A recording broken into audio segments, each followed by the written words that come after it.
Hello, students. We are back on our copula journey, and today we will talk about Archimedean copulas. For week 9, I will leave the topic of copula fitting to a separate video because it's a pretty different topic.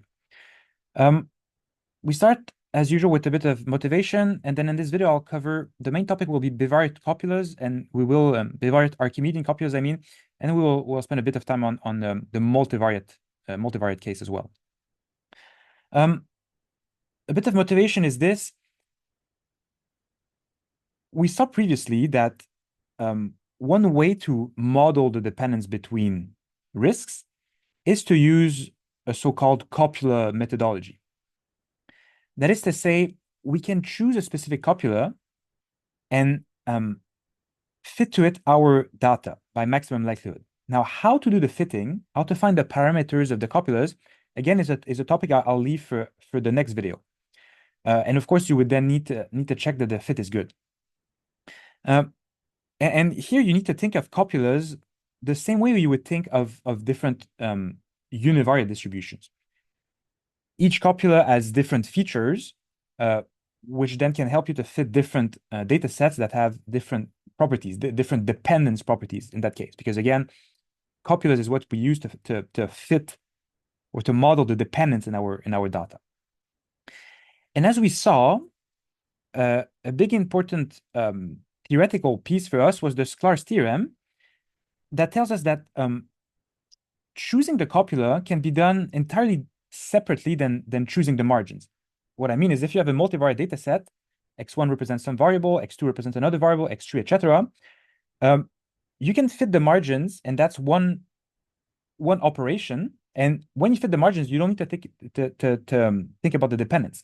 But then separately, and I will be careful about my words, but I would say independently from that, you can choose the copula or fit the dependence, and that's quite practical. To not have to worry about the dependence in the margin fitting, and same thing, not having to care about margins when you do the dependence fitting. Now here the point is, yes, eventually we need to do the actual fitting, but before that, we need to have some choices of copulas to fit. Exactly like we have now many choices for univariate distributions, all those distributions you know and love, gamma, log normal, exponential, Pareto, Weibull, Burr, T, etc.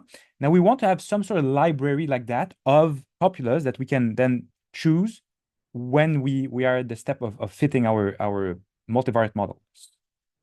And one such important big family of copulas is the so-called Archimedean copula. And again, Archimedean copula is a big family. It doesn't mean one specific copula. It encompasses many different copulas that share a single characteristic that I'm not gonna review. This is something we've covered, at least the bivariate definition of Archimedean copulas before. I'm just repeating it here. So the definition is this. Imagine you have this function psi, which is continuous, strictly decreasing. Careful here, the support or the domain of the function is 0, 1, but its range is 0, infinity. So here on a plot, it looks like something like this. You see the domain is 0, 1, but then the function is decreasing, and there's an asymptote. There usually is an asymptote here, meaning it shoots to infinity, meaning as it gets closer and closer to 0, psi of x will be closer and closer to infinity. Psi of 1 is exactly 0, as pictured here. Whoops. Now we call psi minus 1 the pseudo-inverse of psi. As I said before, you don't need to worry too much about this word pseudo-inverse. Just think of the inverse. Technically, we need pseudo-inverse to cover the case where there's no asymptote here. Okay, so if there's no asymptote, meaning that at the value x equals 0, you have a finite value for the generator. Okay, this would be a finite number C0. When this happens, then you need to define a pseudo-inverse. But at least in this course, I'm just going to give you what we call strict generators. So I'm going to give you generators that have this asymptote here, meaning that psi 0 would be infinity. to be rigorous, we should write limit of the argument here x goes to 0 of psi x. This would be infinity. Those are the cases I will give you, and frankly, they're the usual cases. So because of that, you can view this psi minus 1 as inverse in the usual sense. Well, meaning, as you know, it's the function. So psi minus 1 would be the function such that psi of psi minus 1 at any arbitrary s gives you back s, of course. Okay, with that setup, then we can define Archimedean copulas. If you define a function like that, we call it big C, and it's simply the inverse in which you plug the actual psi evaluated at the first argument u1 plus psi evaluated at the other argument u2. This thing is a copula if and only if psi is convex. So again, psi convex would mean it looks like it is on this curve. Convex means if you take any 2 points on this function and you join them by a straight line, the straight line will be above the function. Like concave would be the opposite, so this would be an increasing, or maybe I'll show you a decreasing concave function. If I were to take 2 points, join them by a line, you see the line is below the actual function. Okay, and so I think as we said before, this is a theorem. Okay, you can prove this. I'm not doing it here, but it's also a definition in the sense that if you have a copula that admits this form, meaning that you can find a generator, an inverse of the generator, and the copula is simply the inverse evaluated at generator u1 plus generator u2, then we say it's an Archimedean copula. And yes, this psi is called the generator, which makes sense, I hope, because we use it to generate the copula via this equation. And yes, as I said, in a specific case, psi 0 is infinity, again, meaning you have an asymptote here. The generator is called a strict Archimedean copula, in which case the pseudo inverse is just the inverse. Okay. Now, one of the reasons Archimedean copulas are quite popular is that they have nice properties. For example, those dependence measures we've covered before, Kendall's tau and the lower and upper tail dependence indices, they have nice explicit expressions that depend simply on the generator of the copula, and they're given here. So those are new formulas. How exciting to have new formulas. Again, I don't present the proofs of those. You can take them as given. Here, careful, we are in the case of bivariate copulas. Okay, so this copula defined here is the copula between two random variables, x1 and x2, for example. And so it's unambiguous what tau means, because there's only two variables. So tau would be the Kendall's tau between this x1 and x2. And again, it's given by a relatively simple formula that depends on the generator. Here, this is the generator. This on the bottom is the first derivative of the generator, and then you take this integral. Okay, it might be a bit ugly to compute, depends on the individual case, but then you get your Kendall's tau. Likewise, you have a formula for the lower tail dependence. Careful here. What's happening is that this is the inverse. Yeah, the inverse. You take the derivative of the inverse, but then careful, you evaluate it at 2s. Now on the bottom, it's exactly the same thing, but you take the derivative, but then you evaluate it at s, and then you let s go to infinity. Okay, so careful about that. On the bottom, first you take the derivative, and then you evaluate it at s. On the top, it was evaluating it at 2s. For the coefficient of upper tail dependence, you also have the formula. This ratio here is the same. You see, derivative of the inverse of the generator evaluated at 2s on the top, and then evaluated at s on the bottom. But then here, careful, s goes to 0. Again, those formulas are given as is, but now you can use them, and it might be easier to compute the Kendall tau, the upper and lower tail dependence with those formulas rather than use the definition. But I suppose it depends on specific problems. Obviously, the tutorial set, the tutorial problems will give you some practice for this. So that's the setup. But now what we will do in the next slides is we build our own Archimedean copula. Well, our own. Obviously, it exists already, but because we have this theorem that essentially gives us a recipe to build new Archimedean copulas, meaning all I need is a generator that is valid, and then following this equation, I'm creating a new, or I'm creating a copula. Let's try it. Let's do it. At least we're going to do it. Well, there's two examples in the slide. Let's do the first one, and then maybe we can go slightly faster on the second example. But let's do it. Okay, for the first example, and this will be what is called the Gumbel copula. So again, this is a specific copula, which is inside this big family called Archimedean copulas. The generator of that specific copula is given here. So it's this expression minus ln t to the power of theta. Now, careful here. I think it's clear, but ln t, we don't want to clutter the notation too much, but by ln t, we, of course, mean ln of t. Okay, so the logarithmic function, well, the natural logarithm evaluated at whatever this is, t. Okay, so it's a generator defined on the interval 0, 1.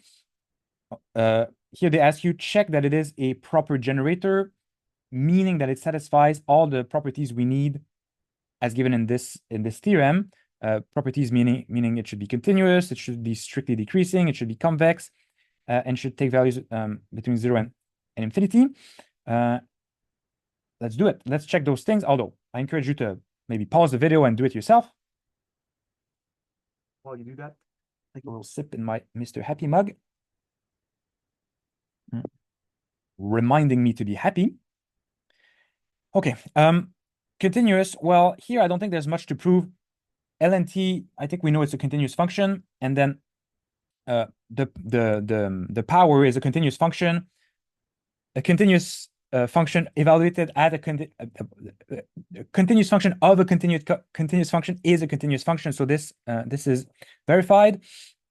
Strictly decreasing, I think we know what we need to do. We need to take the derivative of this and see that it is negative. So we can just review the calculations for that.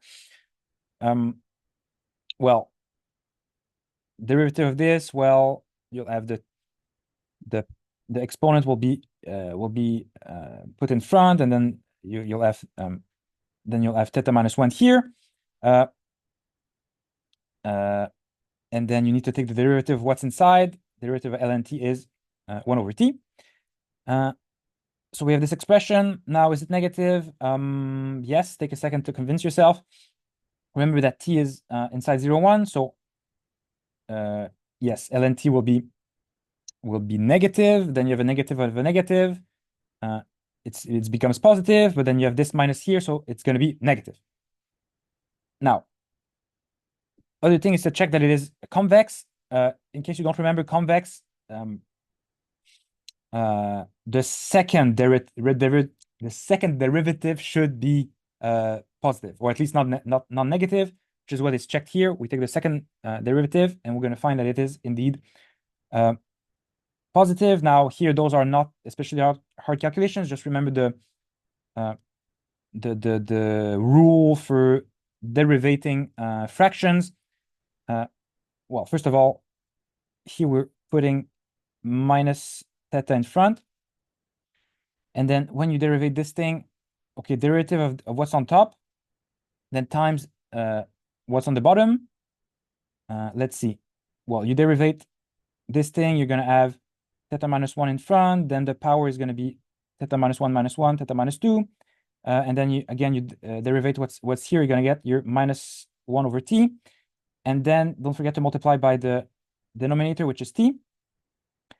And then minus whatever the numerator is, times the derivative of the denominator, but that's just 1. So then minus this thing. And all of that divided by the denominator squared. You get to this expression, and then a few simplifications. You see there's a minus here, but there's a minus here and a minus here. So all of those minus, they cancel each other. we put the t squared over here. And then what remains? Why not put this thing in front? So the first term, what it will remain is this theta minus 1. And the yellow argument here is to the power of theta minus 2. So it remains 1 time to the power minus 1. And here we just have the 1. Take a second to convince yourself you agree with those calculations. And then I think we're ready to conclude. What's happening? Well, is it positive? It should be. So again, this is negative. So with the minus, it becomes positive. Theta, I believe it's stated somewhere that it should be bigger than 1. Okay, so that's positive. And then same thing, that's positive. So yes, everything is positive. The whole thing is positive. And then what is left to check? That it takes values between 0 and infinity. Well, it's a decreasing function. Psi1, it's easy to see that it's going to be 0 because ln of 1 is 0. And then for the other lower bound of the support, it's psi of 0. Is it infinity? Well, should be, right? Because ln of t, if t approaches 0, will be minus infinity. So minus infinity times minus infinity gives you infinity. And so yes, we're happy. We have what is called a strict generator or strict Archimedean copula because we have this asymptote. As x gets close to 0, psi of x gets close to infinity.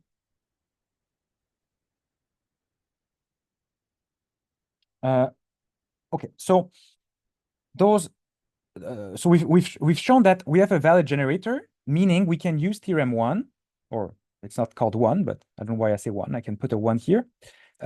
We can use this theorem to generate the copula via this equation. So which is what we do now. To do this, of course, we need to find the inverse, but that's not especially hard. By inverse, let's just make sure we agree what we mean. This is a function of what is called x on this plot. So you have a value on the x-axis. This is the function. So of course, if x is here, I get my value here, psi of x, or maybe I should call this t, just to distinguish it from the name of the axis. Okay, psi of t is here. But now, the inverse is simply the inverse operation, meaning I'm declaring a value s that's an arbitrary value here. S can be anything on the y-axis. And then I want to find, so let's say that my specific s is here. I want to find the value on the x-axis such that if I evaluate psi at that value, I fall back on s. You see? So then here, this would be my psi minus 1 of s, right?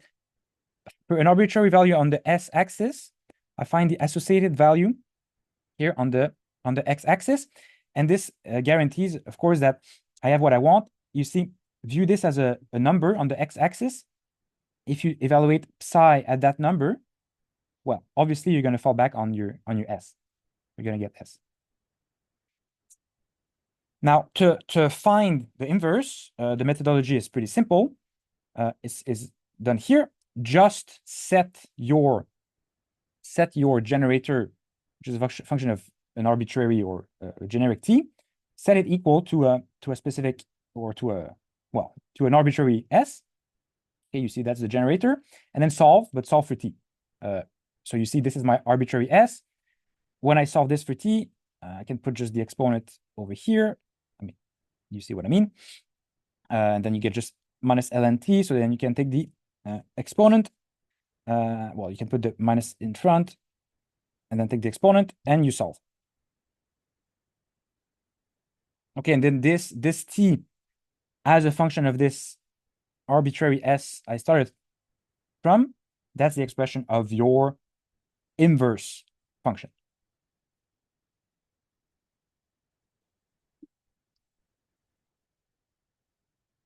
Okay, and now we're then ready to derive or generate the Gumbel, so-called Gumbel copula.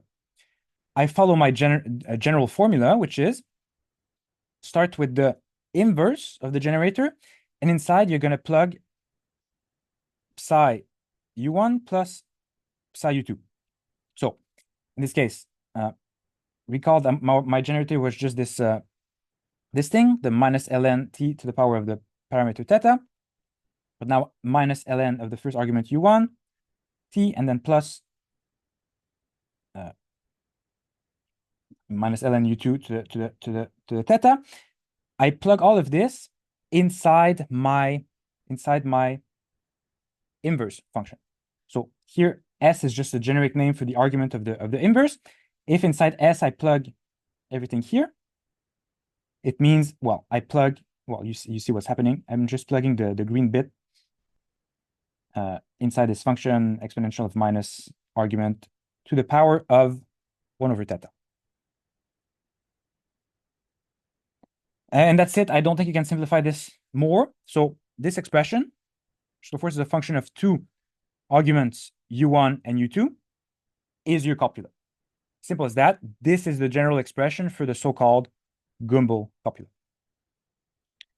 And again, theta is a parameter. So exactly like you have parameters in your univariate distributions, lambda is the parameter of the Poisson, etc. You have some parameters, at least often you have parameters in the expression of your copulas. And we're going to see that, of course, they have a role. In the case of the Gumbel, at least, the bigger theta is, the stronger is the dependence between the two random variables involved. Now, small question here. What happens if theta is 1? Maybe take a second to try to think what is the answer. Well, if theta is 1, everything cancels out in this expression. Well, yes, because you see, 1 over 1 would be just 1, but then the power of 1 doesn't do anything. Same thing here, this would disappear. Then there's a minus 1 that will cancel this minus and will cancel this minus. So you're left with e to the power of ln u1 plus ln u2. Then this is just e to the power of ln u1 times e to the ln u2. E to the power of ln, of course, cancels out, and you're left with u1 times u2. And what copula is this? Of course, the independence copula. So you see, as a special case of the Gumbel copula, if theta is exactly 1, you fall back on the independence case. Now, for any other theta that is strictly bigger than 1, you don't have independence. And then, but you see, if theta is very close to 1, like 1.001, you're very close to independence. If theta is very big, you're very far from independence.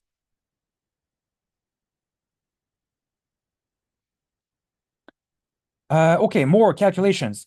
Because of course we love calculations so much. So we can derive explicitly, and there's a nice, neat expression for Kendall's tau. And again, we use our shortcut formula presented before. So this is the formula, the general formula presented here that we can now, I suppose, illustrate with this specific Gumbel copula. So it's an integral we need to solve. First off, remember, this is just the generator. And then on the bottom, you have the derivative of the generator, which we found before. So this thing here, it's on the bottom. So invert this fraction, you get to this thing with the t here as well. Just maybe pause and take a second to convince yourself that this is correct. And then luckily for us, quite a few things cancel out because this is the same thing as on the bottom, just to the power of theta here and to the power of theta minus 1. So this cancels out, and it's just, now it's just t. Well, there's a minus here, but it cancels the minus there, which becomes a plus. And then you're left with this integral.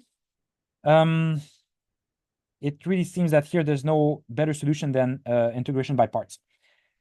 Yes, integration by parts, which can be done like that. You see, this thing over here, ln t, that looks like a good candidate for our u, because you see du will then be 1 over t dt. And so then this 1 over t will cancel the t there. So that's quite convenient. Let me just remind you the overall formula for the integration by part would be integral of something we call generically u, then dv. This will be then uv minus integral of v du. And so here, in this case, we have our u over here, which then gives us a du, which would then be, derivative of ln t will be 1 over t, and then dt. And then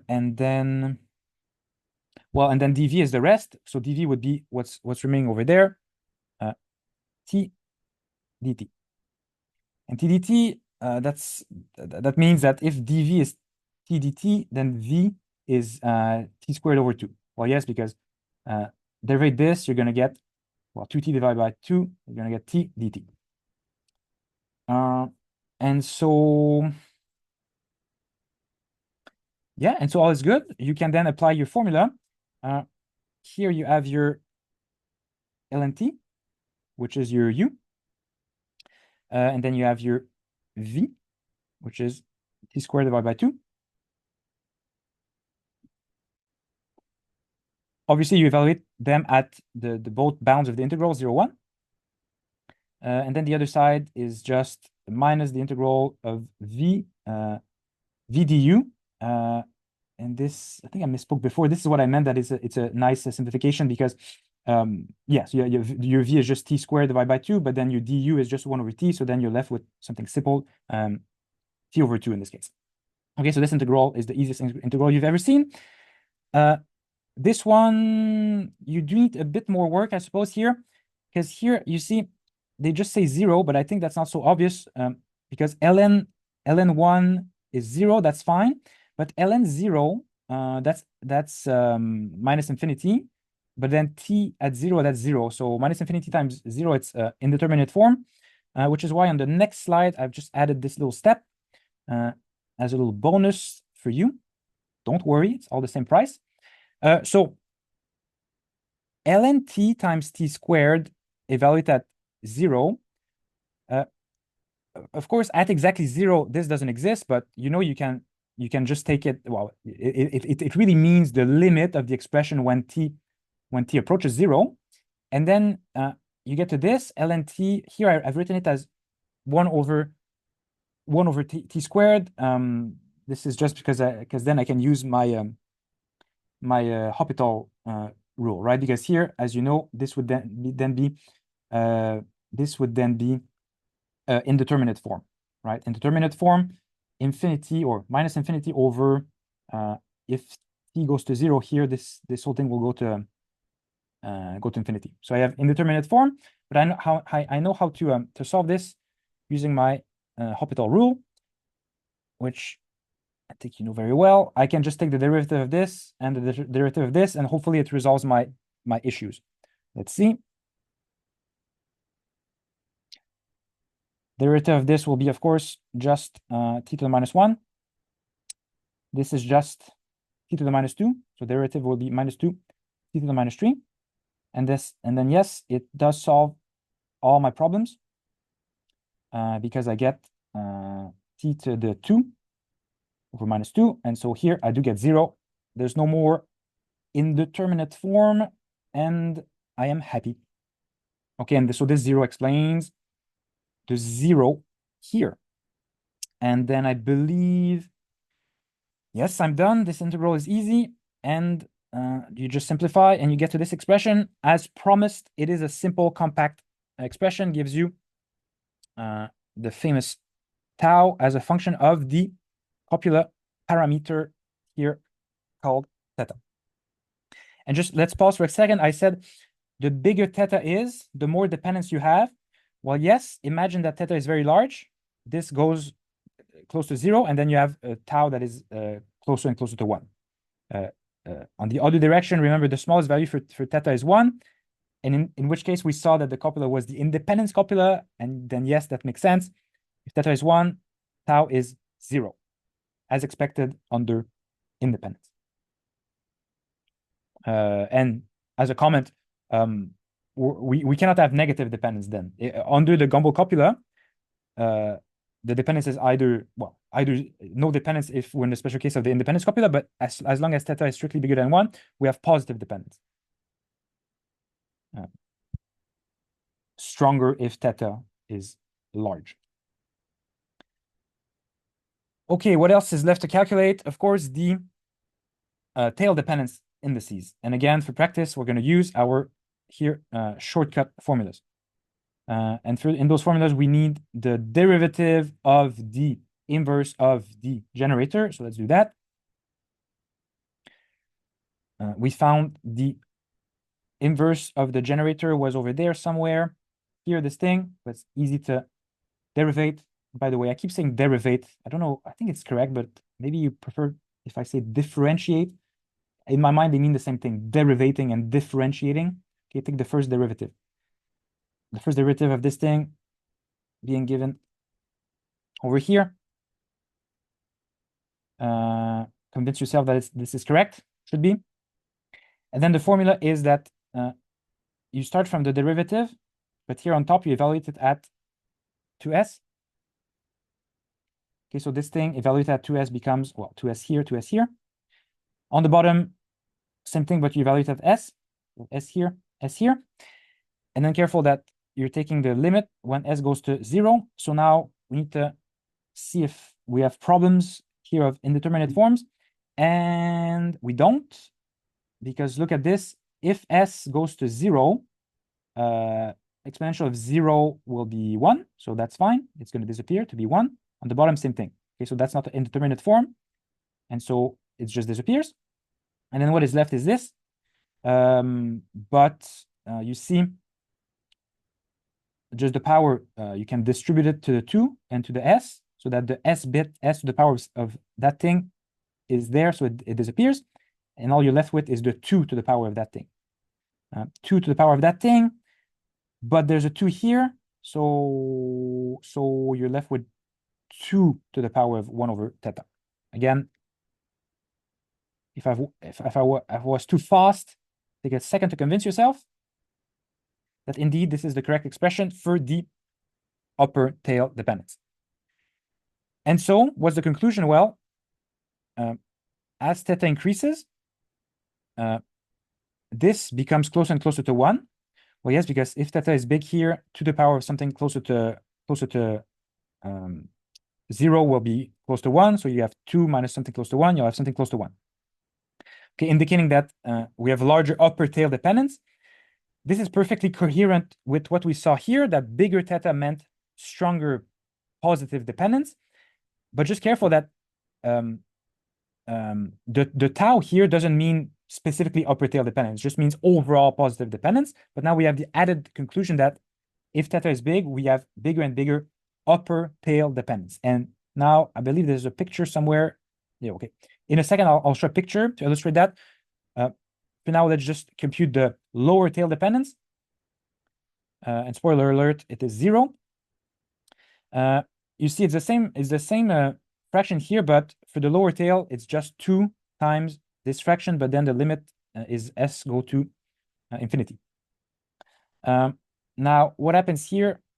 This is as before, but now we do need to worry about indeterminate form, because yes, indeed, if s is infinity here, we'll have e to the minus infinity will be 0, and then on the bottom we'll have 0 as well. So we do have an indeterminate form, but just make the simplification, right? Just bring this to the top, and so you'll have then exponential of s to the 1 over theta, and then here this you can also put it here, but then you're left with that on the other side.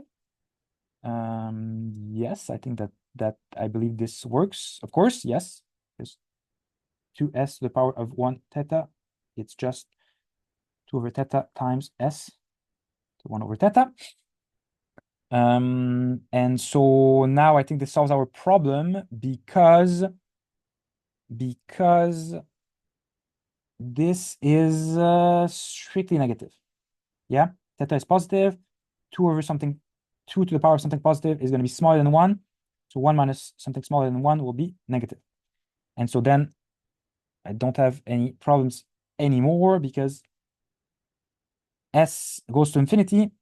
well, exponential of something infinitely small will be 0. And so I'm left with this. Well, I'm left with this. I mean, there's no s there. So theta, whatever theta is, this is just a number. This is just a finite number. And this whole thing will go to 0. And so this goes to 0. Lower tail dependence is 0. So there is upper tail dependence. For the Gumbel copula, that's a feature. There is no lower tail dependence. Okay, and this is what they said there. The Gumbel copula provides a dependent structure where there is upper tail dependence, but no lower tail dependence. Now, I promised you a picture. It should be on the next slide. Yes. So this here, we've generated a sample of uniform random variables. As I said previously, dependence is easier to see or investigate when we have uniform margins, because then we're not bothered by interpreting the margins. We can really just see the dependence. Again, because for uniform 0, 1 random variables that are independent, you would expect that all the points on this scatter plot would be completely uniformly distributed, as we've seen in previous examples. But here, it's obviously not the case. You can see a strong positive association. By that I mean points that have a big value of u1 tend to also have a big value of u2, and points that have a small value of u1 tend to have a small value of u2 as well. But now, the theoretical conclusion was that the Gumbel copula has no lower tail dependence, but has positive or has upper tail dependence. It's not that easy to see on this plot, I would say. You can maybe think that, okay, this seems to be kind of a sharper pattern, like a sharper arrow than on the bottom. Okay, probably you can make this argument. I would say to see it more clearly, you need to zoom. You need to zoom specifically on this part and specifically on this part. So this is what we do on the next plot. If I zoom, meaning instead of presenting the whole set of data points, I'm going to zoom here from the 90% to 100%, and here as well 90% to 100%. You see a pattern. You see that on the upper tail, there is definitely something happening. My point here, there's still a trend there. It really seems that there's still positive dependence. But now compare this to what happens when you zoom on the lower bit. Okay, the point, the part of the plot where both u1 and u2 are small. What happens there? There you really don't see a pattern. It seems that for small values of u1 and u2, this really looks like a cloud of points without specific patterns, which corresponds to this idea that there is no lower tail dependence. Knowing that u1 is especially small, like say u1 is smaller than the 2% percentile, well, it doesn't give you that much idea about where u2 will be. Like u2 can still be not that small.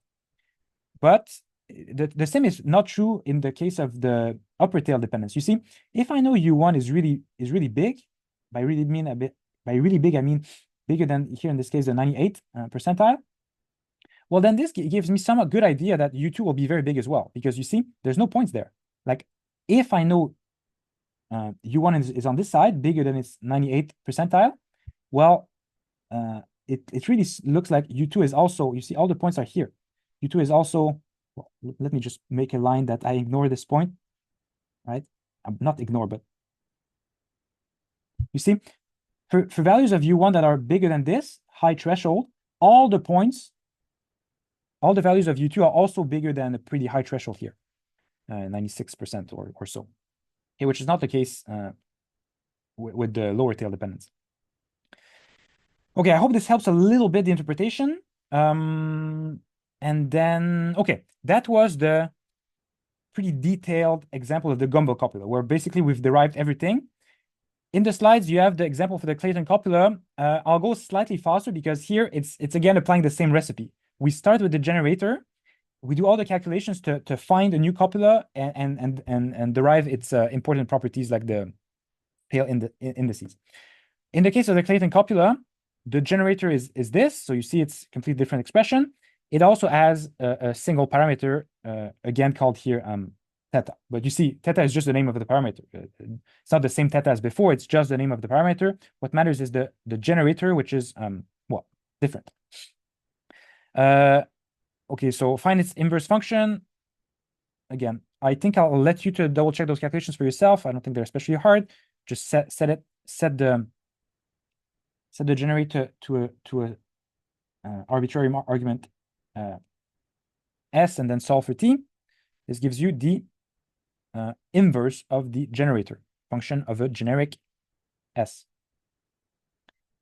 And then once you have the generator, of course, well, the generator and the inverse of the generator, you can, again, same formula, create or generate the, in this case, Clayton copula. Same recipe inside this inverse. You will plug the psi of u1 and psi of u2. Okay, u2, a generic argument, not u2, the iconic rock band. To do that, you just remember what the generator is, blah, blah, blah. You replace t by u1 and by u2, which is done here. Then here, there's nice simplifications. The theta cancels the theta here and here, and you get to this pretty compact expression for the generator of the, sorry, not the generator. This is the actual copula, okay, the copula called Clayton copula. That, again, as one parameter theta, and here theta simply needs to be positive. Okay, now, so you have this expression that's just a function, the copula. I suppose it's not especially exciting. What is exciting is deriving the properties of this new copula. So we do that next. Okay, upper tail dependence, same formula as before. We need for that the well, here we have the derivative of the derivative of the generator. This is what we need for the yes, for the Kendall style. However, Kendall style for some reason is not computed on those slides. I think it's left as an exercise in the tutorials. We need the derivative of the inverse to find the upper and lower tail dependence. Those are not especially hard calculations. Just double check them, please. And then we can just review. Let's make sure we agree. Let's look at this. Divide by this. S goes to 0. Okay, in the next step, from here to here, we have really just flipped this, because on the bottom we have something to the negative power. We put it on top, but now it's positive. Same thing. This is negative. We put it on the bottom. Now power is positive. And then I think we're ready to conclude. Well, yes, because again, S goes to 0. So if S goes to 0 here on top, you'll have 1. On the bottom, S goes to 0. Yes, you get 1. So 1 over 1, that's just 1. 2 minus 2 is 0. Okay, and that's the upper tail dependence. So well, that's different than for the Gumbel. For the Gumbel, we had the positive upper tail dependence. I mean, I say positive. It cannot be negative. By definition, it's a probability, so it cannot be negative.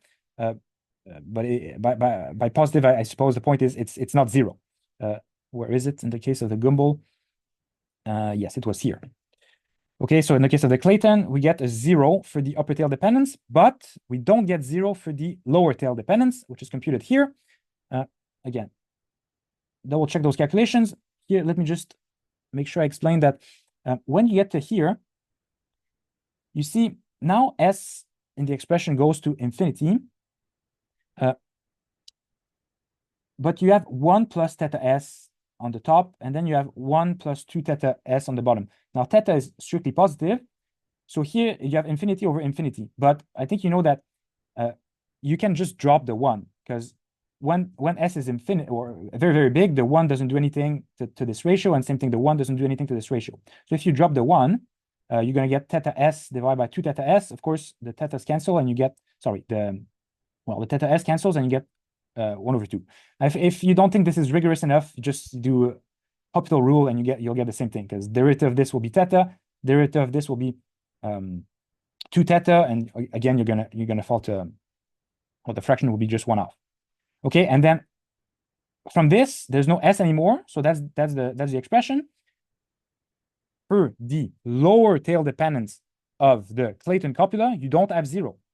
So in a sense, the Clayton copula is the opposite of the Gumbel copula.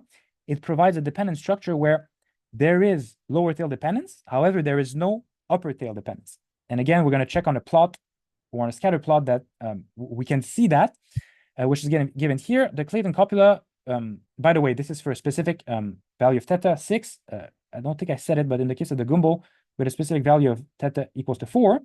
And let me explain in a second why I picked those specific values. But for now, I don't want to lose my train of thought. Look at this. It's very clear here. There is strong lower tail dependence because for small values of U1, U2, the pattern really is very, very sharp here, very strong. But on the upper side, when values are very big for U1 and U2, here you see the points really are a cloud in this specific subpart of the plot. There's no pattern.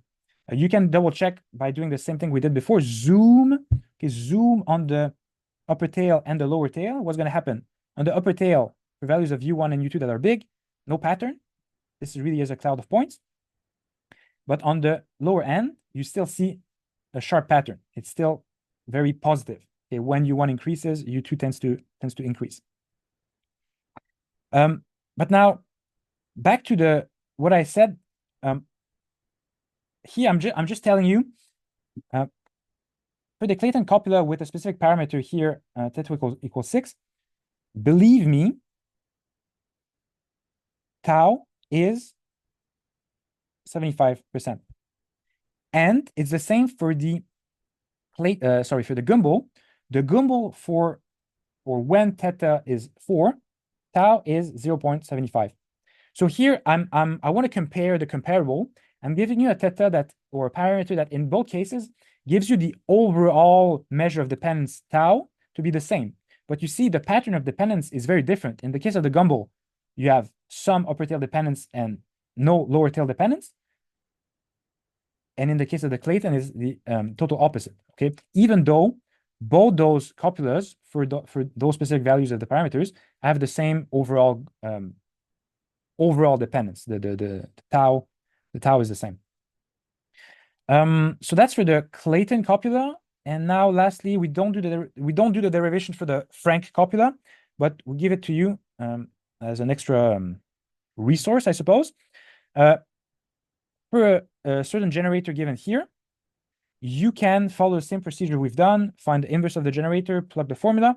You will obtain this copula, which is the so-called Frank copula. I don't know this Frank person. I'm sure it's a mathematician who derived this specific copula. And this one has the feature that both the upper and lower tail dependence are 0. Both the lower and upper tail dependence are 0. Kendall's tau is given here. There's no nice expression. The expression is left as an integral here that apparently doesn't have an analytical solution, but you can evaluate this integral numerically.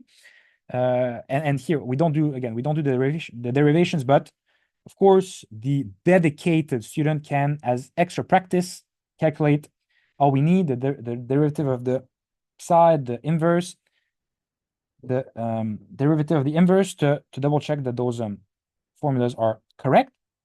But let me just show you the picture of a scatter plot. Again, observations that have uniform margins and the Clayton copula. For a certain parameter here that looks a bit weird, theta is 14.14, but again, I picked this specifically such that the tau would be 0.75, so that we're comparing apples to apples, so to speak. And there you see it.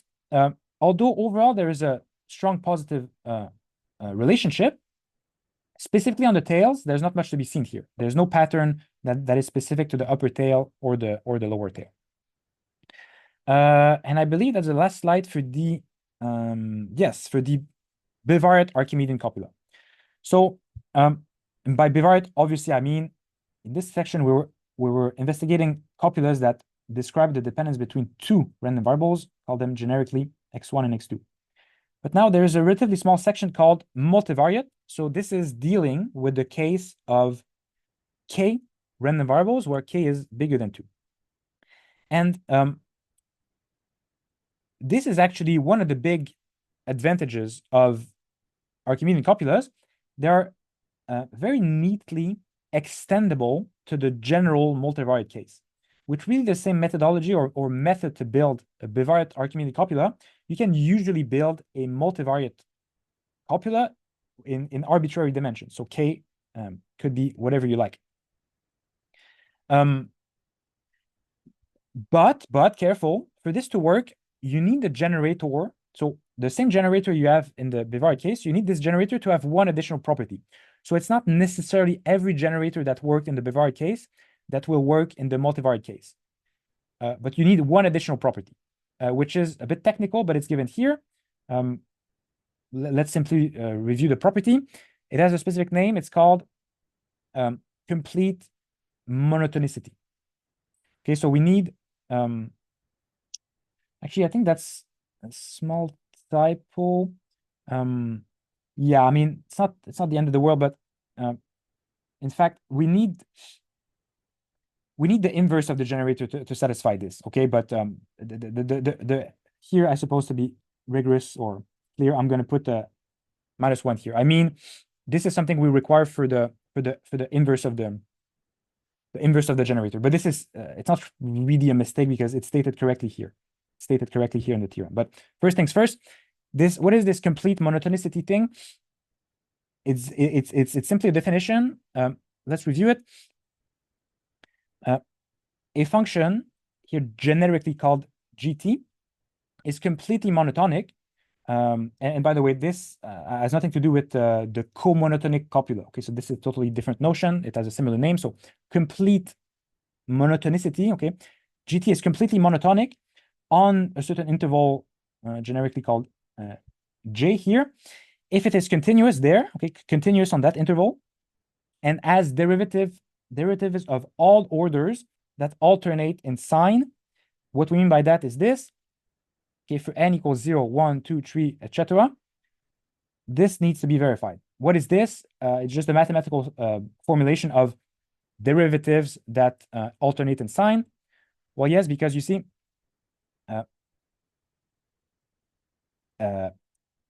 the first one, -1 to the n equals 0, that's 1.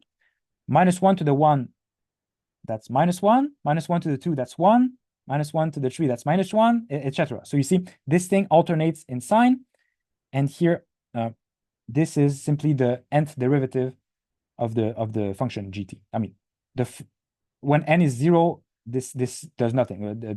The zero derivative of a function is just the function. Okay, so basically, this is really just saying, let me just write it explicitly to make it clear. We're just saying the function needs to be non-negative, but then the first derivative needs to be non-positive. Okay, and then the second derivative needs to be non-negative. This also corresponds to convexity. And then the third derivative, we're back, it shouldn't be positive, etc. Okay, this is just, well, this is a compact way to write all those things. And then, of course, the pattern continues.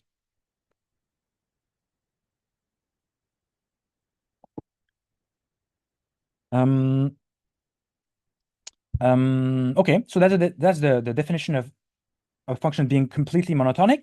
And this is what we require of the inverse of the generator to be able to build a multivariate Archimedean copula. Let's review the theorem slash definition of a multivariate Archimedean copula. So let psi be a continuous, strictly decreasing function from 0, 1 to 0, infinity, such that the generator at 0 is infinity. So now this is a case where in the bivariate case, we call this a strict generator, meaning it was not required in the bivariate case to have an asymptote here. I told you that in the cases we're going to see, we will have an asymptote, but it was not required in the definition. Now, in the case of the multivariate, what I mean by that if we want to generate a multivariate Archimedean copula, we do need the asymptote here at 0, meaning psi shoots up at 0 and psi of 0 is infinity. Okay, so this is something we require in the multivariate case. Okay, and same thing again, psi 1 is 0, that's as before. Okay, and we let psi minus 1 be the inverse of psi. Well, because the generator is strict, there's no business of a pseudo inverse here. Psi minus 1 is really always the inverse. Then the function defined like this, okay, big C of U1, U2 up to UK, and again, K is an arbitrary dimension here. So the function defined in the same way as before. You just grab the inverse of the generator, and inside it you plug the generator evaluated at every argument, psi U1 plus psi U2 plus blah, blah, blah, plus psi UK. So this function you've just created is a copula. Okay, it is a valid k copula. By k, I just mean a copula in k dimensions. If and only if psi minus 1 is completely monotonic on the interval 0 infinity. Okay, so this is why we needed the additional completely monotonic concept.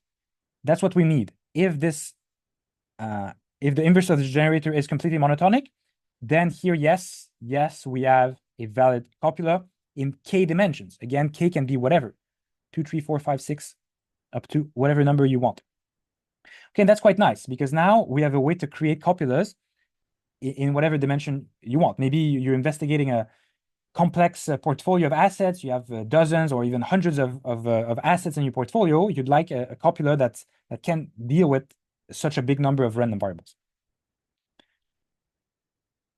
Okay, and here, this is a theorem. You can prove this, but it also serves as a definition in the sense that we say if a k copula admits this form, so you can write the copula like that, but then you say that it's Archimedean, again, with generator, this function psi. And so, as in the bivariate case, the theorem gives you a recipe to construct new multivariate Archimedean copulas. Well, yes, because you just need the generator and its inverse to satisfy all those properties. And then you know that when you plug this formula or create a function that is defined like that, you know you have a valid k-variate copula. Here we present one example. And in fact, it is simply the extension of the Clayton copula. That's the second one we saw in the bivariate case. The extension of the Clayton copula to the multivariate case. So recall the Clayton had this relatively simple expression for the generator of the copula, function of this parameter called theta. So here we check that it can be used to create Archimedean copula in arbitrary k dimensions. And we ask you to explicitly write this copula. Good exercise for you if you want to do it. It's not especially hard. And now I'm looking at my cup, but of course I'm out. It's very sad because this video has been pretty long already. Yeah, okay. Let's wrap up. Maybe I'll let you to double check those calculations for yourself. This is something we've already done. The inverse was this. The derivative of the inverse was this. We need it to be this thing completely monotonic, but that's pretty obvious here. Look at this. What's going to happen? Well, the first derivative we already see it's negative. Well, yes, because the arguments here are strictly positive, and this you have a negative here. But then take the derivative of the first derivative, you get the second derivative. This is going to come in the front, right? You derivate this thing will go here. This thing, the power is strictly negative, so it's going to cancel the negative here, and then whatever is inside here will stay positive. So then the second derivative is then indeed positive, but then you're going to have the power of this thing. Well, this will be to the power of something negative. You derive it again, this negative thing will come on front, you're going to get something negative. You derive it again, you get something positive. So you see, I think it's pretty clear that yes, all the derivatives alternate in sign, which is what you need for complete monotonicity. Okay, because of that, we know that we can just use the same generator as in the bivariate case to create a multivariate so-called Clayton copula, which is what is done here. So yeah, and the recipe really is just the same. You have your inverse here. In the inverse, what you plug is the sum of the generator evaluated at every argument. But here you see, look at this. What's going to happen when you sum? Well, I can write it. Maybe I can write it. Just convince yourself that the sum of this psi u I, but now we're summing for I goes to 1 to k. What's going to happen? Well, this thing is everywhere, so you're just going to have u1 to the minus theta plus u2 to the minus theta plus blah, blah, blah, plus uk to the minus theta, and then this minus 1, you're summing it k times, so you're going to get minus k. Yep, so that is the thing that you are plugging now, inside the inverse of the generator. So again, this thing here that you plug inside the generator is this thing, which in our specific case is this thing. And so because you remember that the inverse of the generator is a specific function here, okay, but my argument S is this blue thing. Well, you see the theta will cancel the theta, and you will be left with, well, you're left with this. There's a +1. Well, yes, the +1. The +1 is the +1 here. Sorry, the +1 here. And there's a power of -1 over theta, which is here. Okay, now, just a few comments to wrap up. And here we do need to mention, even though we don't spend too much time on those on this multivariate Archimedean copula concept, it looks very nice. Okay, it's very nice that you can generate or generalize to any dimension, but usually in statistics nothing comes for free, right? So yes, it's a big advantage that you can have a copula that has very few parameters, because here, you know, in this case there's only one parameter, and then you can create a copula in k dimension where k can be very large. That seems amazing, but then you're not very flexible, because one parameter decides the dependence of all those variables. So obviously you cannot, it's not flexible at all. And this, what I'm saying here, and maybe I'm not being very eloquent, so I'd rather stick to the text.